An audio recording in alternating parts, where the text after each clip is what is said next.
warahmatullahi wabarakatuh. Perkenalkan, saya Amanda Sakila Rahmania sebagai juru bicara perwakilan dari kelompok 6 yang diketuai oleh Salsabila dan yang dianggotai oleh Jelita Kumala Dewi, Farah Triandini, Cindy Oktaviani, dan juga Siva Khairunisa.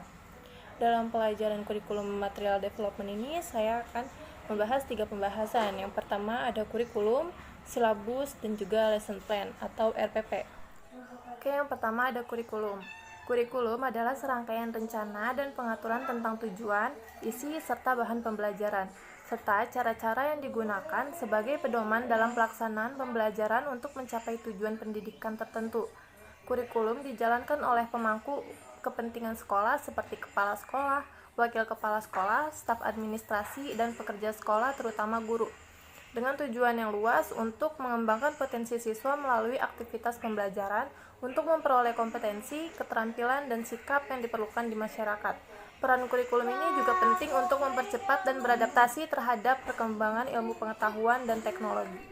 Yang kedua ada silabus. Berdasarkan kurikulum 2013, silabus adalah serangkaian rencana pembelajaran pada kelompok mata pelajaran dengan tema tertentu yang mencakup standar kompetensi, seperti kompetensi dasar, materi pembelajaran, indikator, penilaian, alokasi waktu, serta sumber belajar yang dikembangkan oleh setiap satuan pendidikan.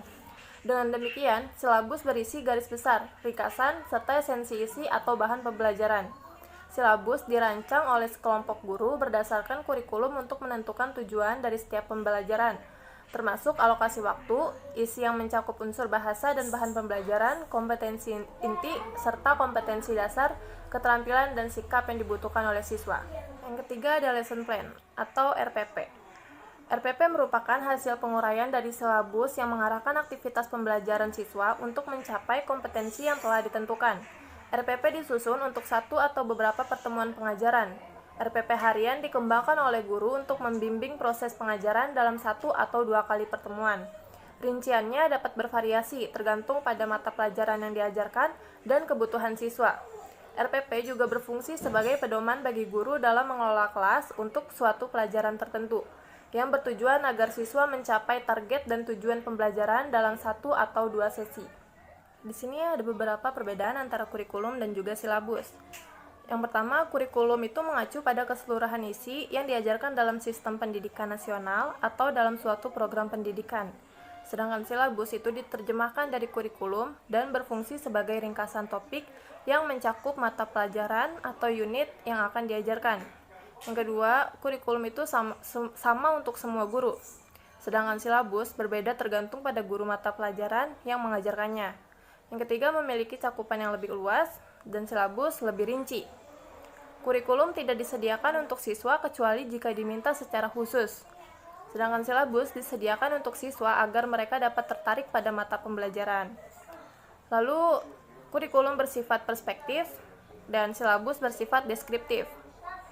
Kurikulum ditentukan oleh pemerintah atau administrasi sekolah dan silabus disusun oleh guru.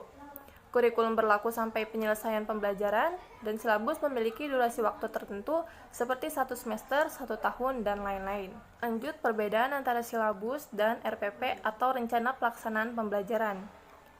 Silabus deskripsi tertulis mengenai isi dan persyaratan suatu mata pelajaran. RPP deskripsi rinci mengenai mata pelajaran untuk satu pertemuan guna mencapai tujuan pembelajaran. Silabus disusun oleh komite yang terdiri dari guru yang mengawasi dan mengendalikan kualitas mata pelajaran. RPP mencantumkan judul pelajaran. Silabus gambaran umum dari suatu mata pelajaran, sedangkan RPP membutuhkan waktu untuk menyelesaikan satu pertemuan pelajaran. Silabus tidak mencantumkan jumlah jam yang dibutuhkan. RPP mencantumkan bahan atau perlengkapan yang dibutuhkan siswa. Silabus, tujuan dan hasil yang diharapkan dari suatu mata pelajaran. RPP menjelaskan komponen instruksional, misalnya urutan kegiatan yang membentuk pelajaran, termasuk praktis serta bagaimana siswa menggunakan kesempatan untuk mencoba keterampilan baru dan bekerja dengan ide-ide baru. Silabus adalah materi yang digunakan. RPP merangkum kegiatan, di mana guru menyimpulkan diskusi dan menjawab pertanyaan. Silabus menyarankan mekanisme pengujian dan evaluasi. RPP menjelaskan detail evaluasi dan tujuan pembelajaran. Oke, berdasarkan deskripsi yang sudah dijelaskan, kita mengetahui bahwa kurikulum dirancang sebagai implementasi tujuan nasional dan dijalankan melalui silabus serta rencana pelajaran.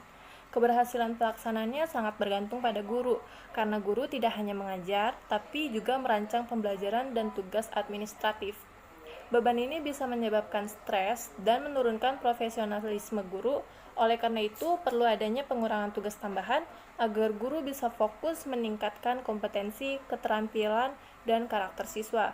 Guru juga berperan penting dalam membantu siswa menguasai bahasa Inggris melalui 4 keterampilan: mendengarkan, berbicara, membaca, dan juga menulis. Di sini dalam sebuah rencana pelajaran, seorang guru harus menuliskan identitas sekolah, identitas mata pelajaran, kelas, semester, kompetensi inti, kompetensi dasar, indikator pencapaian kompetensi, tujuan pembelajaran, metode media pembelajaran, sumber belajar, aktivitas pembelajaran, alokasi waktu, dan juga penilaian.